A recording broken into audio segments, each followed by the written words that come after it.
মঞ্জুলিকা রায়ের লেখা গল্প ভাগ্যচক্র। রূপু, তুই আজ কোন শাড়িটা পরবি রে?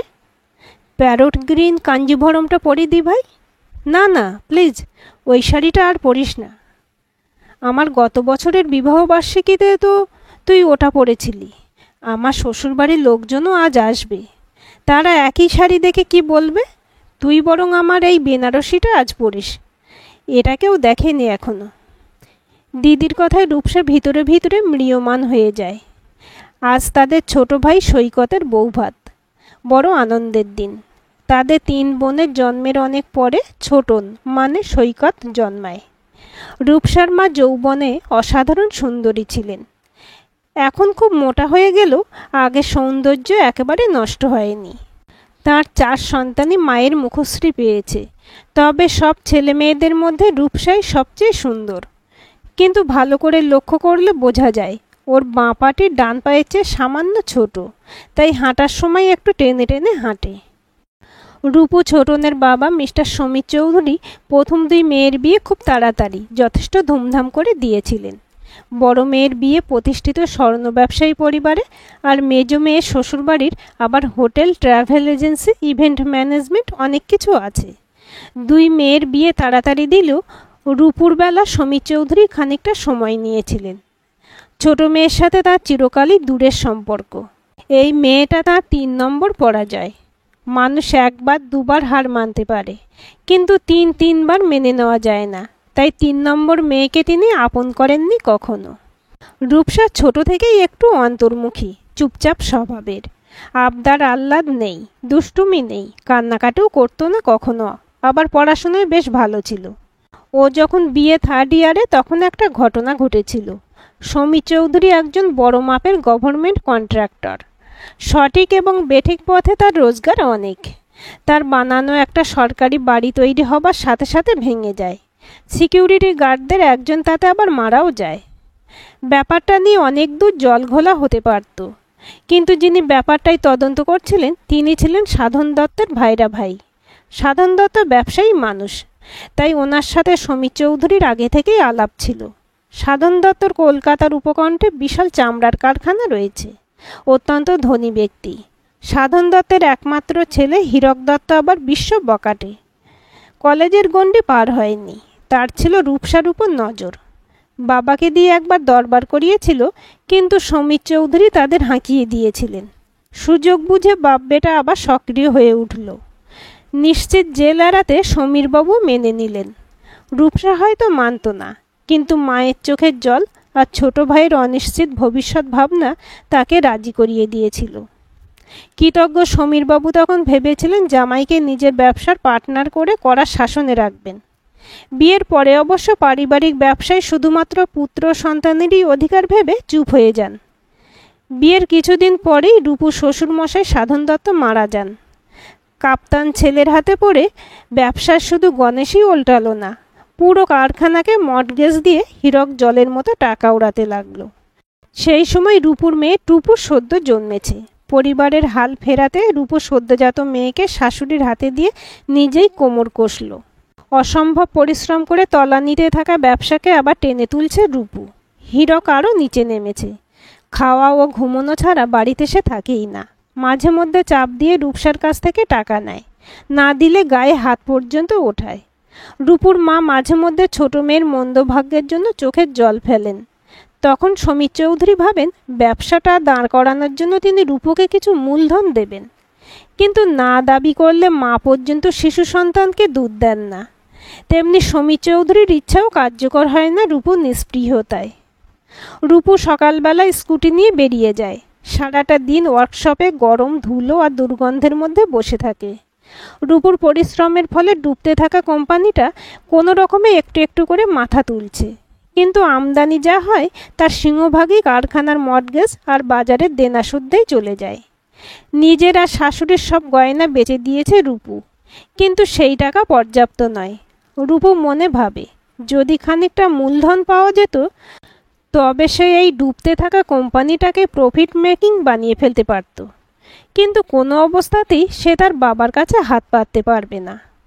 ভাইয়ের বিয়ের 2 দিন আগেই রূপু বাপের বাড়ি এসেছে। বিয়ের আগের দিন 3 বোন মিলে ভাইকে আইবুড়ো ভাত খাওয়ানোর কথা ছিল, কিন্তু বড়দি মেজদি তাদের বড়দের দিয়ে পুরো খরচটা উঠিয়েছে। রূপুর থেকে তারা কিছু নেয়নি। অসম্মানে রূপুর বুকের মধ্যে জ্বলছিল, কিন্তু মুখে কিছু বলতে পারেনি। বড়দি তার নতুন বেনারসি অফার করায় মেজদির সাথে সাথে বলে উঠল, তোর শাড়িটা কেন পরবে? মা যে 3টে বেনারসি শাড়ি কিনেছে আমাদের জন্য, আমারটা তো এখনো পাট ভাঙা হয়নি। আজ রূপু ওটাই পরবে। আজকাল রূপু আর নিজের জন্য পোশাক কিনছে না, আর সেটা দেখেই ওদের দাতব্য করার ইচ্ছেটা হয়েছে। করুণা দেখানোর প্রচেষ্টার জন্য আজকাল রূপুর আর বাপের বাড়ি আসতে ইচ্ছে হয় না। যে ভাইকে সে প্রাণের চেয়ে বেশি ভালোবাসত, সেই ছোটন এখন অনেক পাল্টে গেছে। যে বাড়িতে রূপু 20 বছর কাটিয়ে গেছে, সেই বাড়িটাকেও আজকাল তার অচেনা লাগে। যারা তাকে ভালোবাসত বলে তার ধারণা ছিল, তাদেরকে আজকাল অচেনা বলে মনে হয়। আসার পরেই ওর বড়দি ওকে বলেছিল, হ্যাঁ রে, টুপুরকে তুই ওই স্কুলে ভর্তি করিয়েছিস? ওটা কলকাতার প্রায় 1 নম্বর স্কুল। ওখানে খরচ তো অনেক, তুই কি এতটা সামলাতে পারবি? তার থেকে কাছের কোনো ভালো স্কুলে দিতিস। রূপু তো কাউকে বলতে পারে না যে নিজের চরকায় তেল দাও। আমি কি পারবো আর না পারবো সেটা আমাকেই স্থির করতে দাও। 1 সপ্তাহের জন্য এসেছে। মনে ভেবে এসেছিল এই 7টা দিন আরাম করে হই হট্টগোল করে কাটিয়ে দেবে। আসার পর থেকে দেখছে সবাই কি অবলীলাক্রমে সমস্ত কাজের বোঝা তার মাথায় চাপিয়ে দিচ্ছে। তার উপর বাড়িতে আজকাল সব ব্যাপারে ওদের জেঠিমার দখলদারি শুরু হয়েছে। জ্যাঠামশাই গ্রামে প্রচুর জমি জিরাচ্ছিল, কিন্তু জ্যাঠার একমাত্র ছেলে পরিবারের জোরদার ব্যবসায়ী ইমেজ ভেঙে প্রচুর পড়াশোনা করেছেন। তিনি একটি কলেজে পড়ান, আর বিয়েও করেছেন নিজের সহকর্মিনীকে। জ্যাঠাইমা তার স্বাধীন বিদুষী ছেলের বউকে মেনে নিতে পারেননি। জ্যাঠার মৃত্যুর পরে সব সম্পত্তি বেচে দিয়ে টাকা পয়সা নিজের নামে করে নিয়েছেন। আজকাল দেওরের বাড়িতেই থাকেন। পয়সাওয়ালা বড় ভাইয়ের বউকে সমী চৌধুরী বাড়ির গিন্নি বানিয়েছেন। এমনিতেই রূপুর মা একটু ভালো মানুষ গোছের। মায়ের এই দুর্বলতার সুযোগ নিয়ে জেঠিমা সর্বসর্বা হয়ে উঠেছেন। জেঠিমা চিরকালই নাক উঁচু টাইপের মহিলা। রূপুকে হুকুম দেওয়ার সময় তার গলায় কেমন একটা কর্তৃত্বের সুর ফুটে ওঠে। তাতেও রূপু কিছু মনে করত না, কিন্তু উনি তার ছোট্ট মেয়ে টুপুরকে পর্যন্ত টুকটাক হুকুম করতে শুরু করেছেন। বিয়ের দিন বর রওনা হওয়ার সময় একঘর লোকের মধ্যে উনি টুপুরকে বললেন, যা তো ফ্রিজ থেকে 2টো ঠান্ডা জলের বোতল নিয়ে আয়। ঘরে তখন বড়দির ছেলে মেজদির যমজ 2 ছেলে ছিল। মা বোধহয় একটু আপত্তি জানিয়ে বলেছিলেন, আর কাউকে বলো না বড়দি, টুপুর সোনা এখনো অনেক ছোট। জেঠিমা তর্পে উঠে বললেন, ছোট কোথায়? 6 বছর হয়ে গেছে তো। তাছাড়া মেয়ে সন্তান বলে কথা, কার হাতে পড়বে? এখন থেকেই একটু আধটু কাজ শেখা উচিত। শুনে রূপুর চোখে জল এসে গিয়েছিল। হতে পারে সে এদের তুলনায় গরিব, কিন্তু টুপুর তার রাজকুমারী, তাকে দিয়ে সে কখনো কিছু করায় না। তাহলে কি আপনজন বলে কিছু হয় না? সব সম্পর্কের একমাত্র নির্ণায়ক কি শুধুই পয়সা? ভাই বউ নিয়ে বিয়ের পরের দিন সন্ধ্যাবেলা এলো। ছোটনোর MBA ক্লাসমেট মারোয়ারি কন্যা পায়েল গর্গকে বিয়ে করেছে। অবাক হয়ে রূপু দেখল পায়েলের সাথে তার বড়দি মেজদির আগে থেকে আলাপ আছে। পায়েলকে ছোটনোদের বাড়িতে বেশ কয়েকবার নিয়ে গেছে। সে পায়েলের ছবি আগে দেখলেও তার সাথে পায়েলের আলাপ নেই, অথচ দিদি মেজদির তুলনায় সে একসময় ছোটনের কাছের মানুষ ছিল। বুঝতে পারল তার সামাজিক স্থিতির জন্য তাকে ছোটন এড়িয়ে চলতে চায়। পায়েলের সাথে অনেক গিফট এসেছে ওর বাপের বাড়ি থেকে, সেসব গুছিয়ে ঠিকঠাক রাখার দায়িত্ব তার উপর পড়ল। বরণ আর স্ত্রী আচার করার পরে বাড়ির সব গুরুজনেরা নতুন বউকে আশীর্বাদ করেন। তখনই যে যার উপহার দিয়ে দেন। ছোটনের বউয়ের জন্য সে আগে থেকেই নিজের খানিকটা গয়না সরিয়ে রেখেছিল। সেইটা ভেঙে একটা ভারী সুন্দর নেকলেস সে উপহার হিসেবে এনেছে। তার দেওয়া উপহার নিয়ে পায়েলের সামনে জেঠিমা বললেন, তোমার এত দামি গয়না দেবার কি দরকার ছিল? বড়দি মেজদির মুখেও কি একটু আধার ঘনিয়েছিল? ওদের উপহার আর তার উপহারের মূল্য প্রায় একই, কিন্তু তার রুচির কারণে গয়নাটা দেখতে অপূর্ব সুন্দর হয়েছে। পায়েল গয়নাটার উচ্ছ্বসিত প্রশংসা করেছিল। কাল রাত্রিতে জেঠিমা পায়েলকে নিজের কাছে নিয়ে শুলেন। পরের দিন ভাত কাপড়ের অনুষ্ঠানের সময় নতুন কনেকে গয়নায় সাজানো হবে, তাই গয়নার বাক্সের খোঁজ পড়ল। জেঠিমা ছোটনের বউকে একটা লম্বা চেনের সাথে বড় একটা জড়োয়ার লকেট দিয়ে আশীর্বাদ করেছিলেন। অন্যান্য গয়নার সাথে ওটাও পরাতে বললেন, কিন্তু ওটির খোঁজ মিলল না। পুরো গয়নার বাক্স আঁতিপাতি করে খোঁজা হলো। আলমারির যেখানে গয়নার বাক্স ছিল সেই জায়গাটাও কিন্তু হারটা কোথাও নেই। জেঠিমা তখন রূপুকে বললেন, গয়না তো বাক্সের শেষ তুই তুলেছিলি, তখন কি হারটা ওখানে ছিল? সে কথা রূপুর মনে নেই। তখন তিনি গভীর বিরক্তির সুরে বললেন, সোনার হারের তো আর পাখনা গজায়নি যে নিজে নিজে উড়ে যাবে। কেউ নিশ্চয়ই সেটা এদিক ওদিক করেছে। আপনজনেদের কথায় ব্যবহারে রূপু কেমন স্তম্ভিত হয়ে দাঁড়িয়েছিল। ওরা কি তার উদ্দেশ্যেই এসব বলছে? জেঠিমা একবার বললেনও, অভাবে স্বভাব নষ্ট। কাকে বলছেন উনি এসব? অভাব তার আছে, তাই বলে ছোটনের বউয়ের গয়না সে চুরি করেছে এমনটা এরা ভাবছে কি করে? দিদি মেজদিও চুপ করে আছে। ছোটন পর্যন্ত একবার এসে বলে গেল, কি যে করিস তুই, গয়নাগাটি একটু গুছিয়েও রাখতে পারিস না? রূপু তাকিয়ে দেখে ঘরের এক কোনায় টুপুর দাঁড়িয়ে আছে, বিস্ফারিত চোখে তার দিকেই তাকিয়ে আছে। ওর মুখখানা অস্বাভাবিক ফ্যাকাশে। ও কি তারই মতো ভাবছে? মাত্র 6 বছরের বাচ্চাও কি অপমান বুঝতে পারে? প্রায় আধ ঘন্টা ধরে এই খোঁজার অপমানের খেলাটা চলেছিল। তখন সেই ঘরে বৌদি ভাই মানে জেঠিমার ছেলের বউ ঢুকলেন। দাদা বৌদি এই বাড়িতে থাকছে না, রোজ 2-3 বার করে আসা যাওয়া করছে। এখন ভাত কাপড়ের অনুষ্ঠানে যোগ দিতে এসেছে। বিবাহিতা মেয়েরা তো পরগোত্র, তারা সাথে থাকবে, কিন্তু বৌদি এই অনুষ্ঠানের প্রধান হোতা। বৌদি ভাইয়ের ম্যাচিউরিটিও অনেক বেশি। সব ব্যাপারটা কয়েক মিনিটের মধ্যেই বুঝে নিয়ে নিজের শাশুড়িকেই একটা হালকা ধমক দিয়ে চুপ করিয়ে দিল। তারপর ছোটনের বউকে জিজ্ঞেস করল, বরণের পর থেকে তুমি আর গয়নার বাক্সে হাত দাওনি? ওই হারটা তুমি তখন দেখেছিলে? পায়েলের উত্তর থেকে জানা গেল যে জেঠিমা কোন হাত দিয়েছেন সেটা সে জানে না, কিন্তু রাতে জেঠিমার সাথে শোবার সময় সে 2টো চেন পরে শুয়েছিল। বৌদির জিজ্ঞাসা থেকে আরও জানা গেল যে বড় চেনটার সাথে একটা ঢাউস লকেট ছিল, সেটা পরে ঘুমোতে অসুবিধা হচ্ছিল। বৌদি ভাই দ্রুত জেঠিমার ঘরে গিয়ে জেঠিমার বিছানা বালিশ হটকাতে লাগলো। তারপর একটা বালিশের খোলের মধ্যে হাত ঢুকিয়ে সেই হারটা বের করে আনলো। তারপরে একটু কঠিন গলায় পায়েলকে বললেন, নিজের জিনিস সামলে রাখার মতো বয়স নিশ্চয়ই তোমার হয়েছে। 2টো চেন পরে শুয়েছিলে, সকালে যে একটাই পরে আছো সেটাও নোটিশ করনি? পায়েল আমতা আমতা করে বলল, সকাল থেকে এত রিচুয়ালস মানতে হচ্ছে যে কিছুই ভাবার মতো সময় পাইনি। তারপর বৌদি জেঠিমাকে বলল, ও না হয় নতুন বউ, আপনিও তো নিশ্চয়ই দেখেছিলেন পায়েলের গলায় আপনারই দেওয়া হারখানা ছিল, তাহলে এতক্ষণে সে কথা কেন একবারও তুললেন না? জেঠিমা মুখ কালো করে উত্তর দিলেন, বয়স হয়েছে বাচ্চা, সব কিছু মনে থাকে না। তার উপর তোমার খুড়শাশুড়িকে দিয়ে তো কোনো কাজ করানো যাবে না, আমাকেই চরকি পাক দিতে হচ্ছে। খেটে খেটে মাথায় কিছু থাকছে না। বৌদি আবারও বলল, যাকগে, কাউকে কিছু বলতে চাই না, কিন্তু বাড়ি ভর্তি লোক সবাই বসে পাওয়া যাচ্ছে না বলে হাহুতাশ করছে। একজন উঠে খোঁজ পর্যন্ত করে দেখল না। কি অদ্ভুত মানসিকতা তোমাদের! অপমানিত এবং ক্ষুব্ধ রূপু যন্ত্রের মতো স্ত্রী আচারগুলোই অংশ নিয়েছিল। এক ফাঁকে টুপুর এসে বলে যায়, মাম্মা, আমার এখানে ভালো লাগছে না, আম্মুর জন্য মন কেমন করছে, আমরা কবে বাড়ি যাব? সে অল্প হাসে, তারপর মেয়েকে আশ্বস্ত করে বলে, কাল সকালেই আমরা চলে যাব। এরপরই রূপুর দিদিরা তাকে বেনারসি ঘুষ দিয়ে মানাতে এসেছিল। সে দৃঢ়ভাবে দুজনকেই রিফিউজ করে। সে এদের কারোর জিনিসই আর নেবে না। দুপুরে মেয়েকে নিয়ে নিজের ঘরে শুয়েছিল রূপু। টুপুর ঘুমিয়ে পড়েছে। মেয়ের মাথায় হাত বুলাতে বুলাতে রূপু একদৃষ্টিতে তাকিয়েছিল দেওয়ালে ঝোলানো জগন্নাথ দেবের একটা পটের দিকে। রূপুর ঠাকুরমা শ্রীক্ষেত্র থেকে এই পটটি আনিয়েছিলেন।